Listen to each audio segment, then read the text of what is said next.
Construction worker kritikal matapos pagbabarilin ng hindi pa nakikilalang suspect sa bayan ng Leyte, sa lalawigan ng Leyte. Leyte. Detalye ng balita mula kay Jimmy Angay-Angay, RS32. Jimmy, maupay ngaga. Isang construction worker kritikal matapos pagbabaril sa bayan ng Leyte. Kinilala ng PNP ang biktima si alias Dunduna sa 80 taong gulang residente ng Sitio Manga, Barangay Salog, Leyte. Nangyari ang insidente sa Sitio Manga, Barangay Salog sa naturang bayan. Ang suspect ay isang lalaki na ka-sky blue na t-shirt, maong na short pants, 5'4" ang kataas at nakasakay sa Suzuki Smash na single motorsiklo. Sa investigasyon ng PNP, ang biktima ay papauwi na sa kanilang bahay ng pagbabarilin ng suspect. Tinamaan sa kanang bahagi ng dibdib.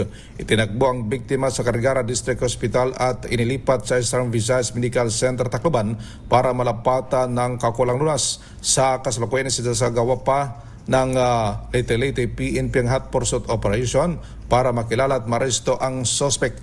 Nabatid isang fish vendor din ang pinagbabaril habang natutulog sa ilang bahay sa Sitio Tabige, Barangay Consigra, Leyte, kung saan namatay ang biktima.